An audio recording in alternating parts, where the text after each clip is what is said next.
So hello friends, welcome to Gaurav economic classes. और आज हम लोग पढ़ेंगे इसके ही आगे, मतलब जो हम लोगों ने फिस्कल डेफिसिट और प्राइमरी डेफिसिट के इम्प्लीकेशन वगैरह देखे थे, ये डिफरेंस तो आपने पढ़ ही लिया होगा।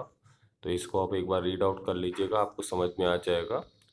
हॉट्स वगैरह, जो जीरो प्राइमरी डेफिसिट क्या होता है? जीरो प्राइमरी डेफिसिट तब होगा जब जितना गवर्नमेंट का जो फिस्कल डेफिसिट है वो इक्वल होगा इंटरेस्ट पेमेंट के। इसका मतलब कि गवर्नमेंट के जितने भी खर्चे हैं वो गवर्नमेंट की इनकम के इक्वल होंगे, ठीक है ना। मतलब कि इंटरेस्ट पेमेंट, भाई इंटरेस्ट पेमेंट गवर्नमेंट कैसे करेगी? जब उसके पास इनकम आई होगी तब करेंगे। तो जितने गवर्नमेंट के खर्चे हैं, फिस्कल डेफिसिट मतलब जो जो गवर्नमेंट की ज़्यादा खर्चे हो गए हैं, वो किसके इक्वल होंगे? इंटरेस्ट पेमेंट के इक्वल होंगे। तो हमारा प्राइमरी डेफिसिट क्या हो जाएगा? जीरो हो जाएगा, ठीक है। ये सारे हॉट्स एक बार पढ़ने हैं आपको। आप मुझसे फिर क्या कहते हैं कि अगर डाउट हो गई तो व्हाट्सएप में पूछ लीजिएगा। अब देखिए, ये क्वेश्चन है, ये कभी कभी क्वेश्चन आ जाता है इसमें। जैसे आपको एक दे दिया जाएगा, ऐसे आइटम्स दे दिए जाएंगे, ठीक है। इससे आपको निकालना होगा, रेवेन्यू डेफिसिट निकालना होगा, फिस्कल डेफिसिट निकालना होगा और प्राइमरी डेफिसिट निकालना होगा। प्राइमरी डेफिसिट का फॉर्मूला होता है fiscal deficit minus interest payment, ठीक है। ये नॉर्मल से हैं। आज हम लोग देखेंगे बैलेंस बजट के बारे में। बैलेंस बजट मतलब क्या होता है? बैलेंस बजट तब होता है जब गवर्नमेंट के जितने खर्चे होते हैं उतनी गवर्नमेंट की इनकम होती है। मतलब कि government expenditure is equal to government receipt. वही हमारे क्या है? Balance budget. मतलब जितना गवर्नमेंट कमा रही है उतना गवर्नमेंट अगर खर्च कर देती है तो वो किसके इक्वल हो जाता है? बैलेंस बजट के। बैलेंस बजट के कुछ मेरिट्स हैं।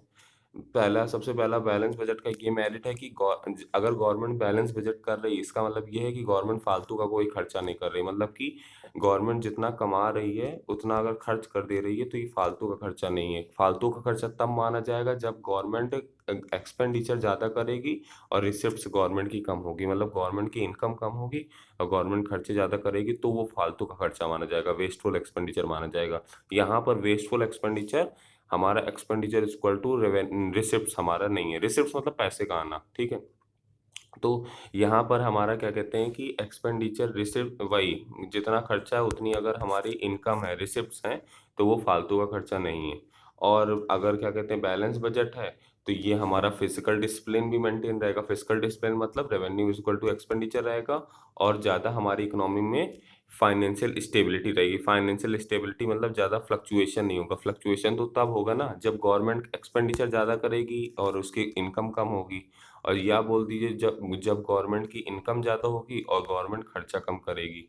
तो इससे क्या होगा? एक बैलेंस मेंटेन रहेगा, स्टेबिलिटी रहेगी हमारी इकोनॉमी में, ठीक है।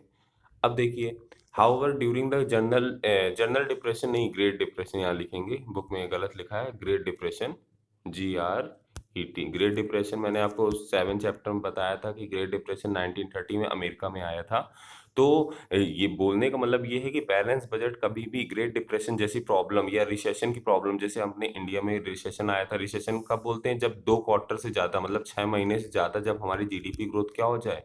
नेगेटिव हो जाए। 6 मंथ से ज़्यादा जब हमारी जीडीपी ग्रोथ क्या हो जाए? नेगेटिव हो जाए, तो हम उसको रिसेशन बोलते हैं। रिसेशन टाइम काफ़ी ज़्यादा अनएम्प्लॉयमेंट हो जाता है और ग्रेट डिप्रेशन टाइम तो और वास्ट स्केल में अनएम्प्लॉयड हो जाते हैं लोग।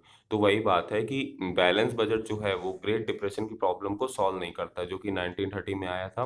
देखिए लिखा है बैलेंस बजट के कई सारे डीमेरिट्स भी हैं। देखिए क्या लिखा है कि balance budget does not offer any solution to the problem of unemployment. सबसे पहली बात, बैलेंस बजट मतलब कि revenue is equal to expenditure. ये बात आप याद रखिएगा, revenue is equal to expenditure.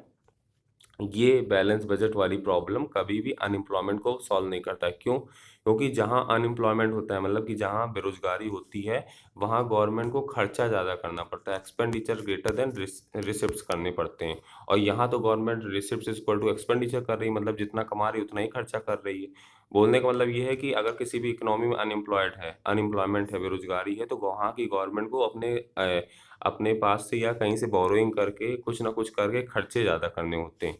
और रिसिप्ट्स गवर्नमेंट की भले चाहे कम हो। तो ये बैलेंस बजट वाली चीज़ ये कभी भी अनएम्प्लॉयमेंट की प्रॉब्लम को सॉल्व नहीं करती। और दूसरी बात, जो डेवलपिंग कंट्रीज़ हैं, जो लेस डेवलप्ड कंट्रीज़ हैं, उनको एक किक स्टार्ट चाहिए होता है, एक बिग पुश ऑफ इन्वेस्टमेंट चाहिए होता है। बिग पुश ऑफ इन्वेस्टमेंट मतलब कि एक अच्छा खासा इन्वेस्टमेंट के पैसे की ज़रूरत होती है, ठीक है? तो उन सारी कंट्रीज़ को भी एक्सपेंडिचर ज़्यादा करना पड़ता है, वहाँ की गवर्नमेंट को भी एक्सपेंडिचर ज़्यादा करना पड़ता है रिसिप्ट से, ठीक है ना? तभी वो एक डेवलप्ड हो सकती हैं। तो बोलने का मतलब ये है कि वहाँ की कंट्रीज़ की गवर्नमेंट को एक बिग पुश ऑफ इन्वेस्टमेंट की ज़रूरत पड़ती है, एक बहुत बड़े इन्वेस्टमेंट की ज़रूरत पड़ती है किक स्टार्ट करने के लिए इकोनॉमी को, इसलिए वहाँ बहुत ज़्यादा इन्वेस्टमेंट की ज़रूरत पड़ती है और जब इन्वेस्टमेंट ज़्यादा होगा, तो गवर्नमेंट को अपने पास से खर्चे भी ज़्यादा करने पड़ेंगे, भले भले चाहे गवर्नमेंट की रिसिप्ट्स क्या हो, कम हो, भले चाहे गवर्नमेंट की इनकम क्या हो, कम हो, ठीक है? ये मेरिट्स थे, ये डिमेरिट्स थे। अब क्या लिखा, does balance budget leave aggregate demand unaffected in the economy? ये नॉर्मल सा है चीज़, इसको आप पढ़ेंगे एक बार, अगर नहीं समझ में आता है तो मुझे व्हाट्सएप पे पूछ लीजिएगा, ठीक है? अब हम लोग देखेंगे अनबैलेंस बजट। अनबैलेंस बजट क्या होता है? अनबैलेंस बजट देखिए, अनबैलेंस बजट 2 तरीके का हो सकता है, या तो सरप्लस बजट हो या तो डेफिसिट बजट हो। सरप्लस बजट कब होगा? जब गवर्नमेंट की इनकम ज़्यादा हो, रिसिप्ट ज़्यादा हो, एक्सपेंडिचर कम हो। और डेफिसिट बजट कब होगा? जब गवर्नमेंट का एक्सपेंडिचर ज़्यादा हो और रिसिप्ट्स कम हो, ठीक है ना? तो ये 2 केस में हमारा सरप्लस बजट होता है। सरप्लस बजट मतलब कि या तो गवर्नमेंट की इनकम ज़्यादा हो, गवर्नमेंट खर्चे कम कर रही है, या गवर्नमेंट के खर्चे ज़्यादा हो और इनकम कम हो, मतलब इसको बोलेंगे अनबैलेंस। अनबैलेंस 2 तरीके का हो सकता है। अनबैलेंस हमारा डेफिसिट भी हो सकता है, मतलब बोल रहा है कि बजट हमारा 2 तरीके से अनबैलेंस हो सकता है। या तो डेफिसिट बजट हो सकता है, मतलब कि गवर्नमेंट के खर्चे ज़्यादा हैं, गवर्नमेंट की रिसिप्ट्स कम है। और या तो सरप्लस हो सकता है, मतलब कि गवर्नमेंट की रिसिप्ट ज़्यादा है और एक्सपेंडिचर कम है, ठीक है? मतलब गवर्नमेंट के पास ज़्यादा पैसा आ रहा है, गवर्नमेंट खर्चा कम कर रही है। सबसे पहले हम लोग देखेंगे surplus budget. Surplus budget budget कब होता है? जब गवर्नमेंट की रिसिप्ट्स ग्रेटर देन है गवर्नमेंट एक्सपेंडिचर से, मतलब कि गवर्नमेंट के पास ज़्यादा पैसा आ रहा है और गवर्नमेंट के पास ज़्यादा पैसा आ रहा है और गवर्नमेंट खर्चे कम कर रही है, ठीक है ना? तो अब देखिए, सबसे पहली बात, जब गवर्नमेंट के पास ज़्यादा पैसा आ रहा है, मतलब गवर्नमेंट की रिसिप्ट ज़्यादा है, एक्सपेंडिचर कम है, तो इससे हमारी इन्फ्लेशन की प्रॉब्लम सॉल्व होती है। क्यों? इन्फ्लेशन के टाइम क्या होता है? इन्फ्लेशन के टाइम हम लोगों ने बात करी थी, इन्फ्लेशन मतलब होता है महँगाई। और महँगाई के टाइम ऑलरेडी लोगों के पास क्या है? पैसा ज़्यादा है, मतलब कि भाई चीज़ों के प्राइस कब राइज़ होंगे? चीज़ों के प्राइस तभी राइज़ होंगे जब लोग डिमांड ज़्यादा कर रहे होंगे, ठीक है? और या तो चीज़ों की कमी होगी। तो यहाँ मान लेते हैं कि लोग चीज़ों की डिमांड ज़्यादा कर रहे हैं। जब लोग चीज़ों की डिमांड ज़्यादा करेंगे तो उसके प्राइसेज़ बढ़ेंगे, और जब चीज़ों के प्राइस बढ़ेंगे तो क्या होगा? इन्फ्लेशन होगा। तो नॉर्मली इन्फ्लेशन किस वजह से होता है? जब डिमांड लोग ज़्यादा करने लगते हैं। तो एक बात बताइए, इन्फ्लेशन को कंट्रोल करना गवर्नमेंट का काम है ना। गवर्नमेंट क्या चाहेगी कि इन्फ्लेशन को कंट्रोल करें, महँगाई को कंट्रोल करें। तो गवर्नमेंट क्या करेगी? अपनी तरफ से कोई खर्चा नहीं करेगी। तो वही बात है कि ये जो सरप्लस बजट वाली प्रॉब्लम है, मतलब कि ये जो रिसिप्ट्स ग्रेटर देन एक्सपेंडिचर है, ये कहाँ हेल्पफुल रहती है? इन्फ्लेशन को सॉल्व करने के लिए हेल्पफुल रहती है। मतलब कि जब गवर्नमेंट की इनकम ज़्यादा होती है और गवर्नमेंट खर्चा कम करती है। क्यों करती है कम खर्चा? क्योंकि ऑलरेडी मार्केट में इन्फ्लेशन ज़्यादा है। इस वजह से अगर वो ज़्यादा खर्चा करेगी तो और ज़्यादा इन्फ्लेशन बढ़ जाएगा भाई। गवर्नमेंट अगर ज़्यादा खर्चा करेगी तो लोगों के पास इनकम हो जाएगी भाई। गवर्नमेंट खर्चा करती है तो वेलफेयर प्रोग्राम में खर्चा करती है, ब्रिज बनवाती है, कुछ भी हॉस्पिटल वगैरह बनवाती है। तो इससे लोगों की इनकम ही तो बढ़ेगी, और जब इनकम बढ़ेगी तो क्या होगा? इनकम बढ़ेगी तो क्या होगा? लोग डिमांड ज़्यादा करेंगे और इन्फ्लेशन और फर्दर बढ़ता जाएगा। तो हमेशा ध्यान रखिएगा, सरप्लस बजट मतलब कि सरप्लस बजट का सबसे बड़ा मेरिट ये है कि ये इन्फ्लेशन की प्रॉब्लम को सॉल्व करता है, ठीक है? दूसरा डीमेरिट इसका क्या है? डीमेरिट इसका ये है कि ये डिप्रेशन की प्रॉब्लम को सॉल्व नहीं करता है।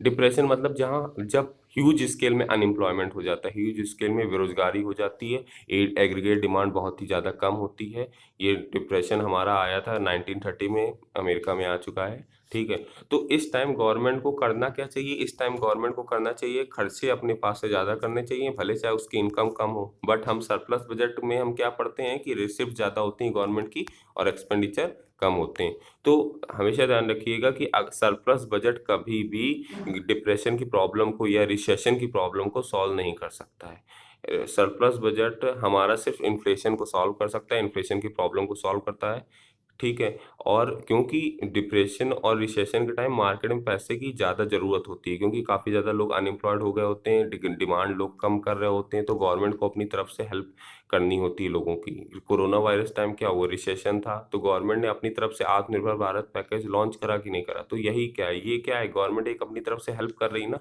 तो गवर्नमेंट को एक्सपेंडिचर ज़्यादा करने होते हैं, ऐसी कंडीशन में receipts come. But surplus budget में हम लोग क्या पढ़ते हैं? Recession receipts is greater than expenditure. तो रिसिप्ट ग्रेटर देन एक्सपेंडिचर कैसे सॉल्व कर देगा डिप्रेशन को? तो इस वजह से ये सबसे बड़ा डीमेरिट है, ठीक है?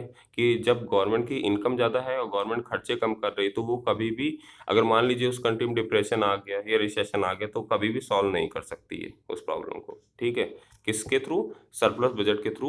सरप्लस बजट के थ्रू हम कभी भी रिसेशन या डिप्रेशन की या अनएम्प्लॉयमेंट की प्रॉब्लम को सॉल्व नहीं कर सकते। ये सबसे बड़ा इसका डीमेरिट है, ठीक है? अब डेफिसिट बजट आते हैं। डेफिसिट बजट मतलब जब गवर्नमेंट के खर्चे ज़्यादा होते हैं और गवर्नमेंट की रिसिप्ट्स कम होती हैं। जब गवर्नमेंट खर्चे ज़्यादा करेगी, गवर्नमेंट की रिसिप्ट्स कम है, तो इससे क्या होगा? सबसे पहली बात, जब गवर्नमेंट के खर्चे ज़्यादा हैं और गवर्नमेंट की रिसिप्ट्स कम हैं, तो अभी मैंने बात करी थी, जब गवर्नमेंट के खर्चे ज़्यादा होते हैं और गवर्नमेंट की रिसिप्ट्स कम होती है, तो गवर्नमेंट डिप्रेशन, रिसेशन वाली प्रॉब्लम को आसानी से टैकल कर सकती है। क्योंकि इन सब प्रॉब्लम्स में क्या होता है, मार्केट में पैसे की ज़्यादा ज़रूरत होती है और गवर्नमेंट ऑलरेडी खर्चे अपने ज़्यादा कर रही, रिसिप्ट्स उसकी कम है। तो गवर्नमेंट खर्चे ज़्यादा कर रही, इसका मतलब क्या है, मार्केट में पैसा और जाएगा, क्योंकि गवर्नमेंट वेलफेयर प्रोग्राम में खर्चा करेगी, कुछ ना कुछ पब्लिक वेलफेयर के लिए खर्चा करेगी।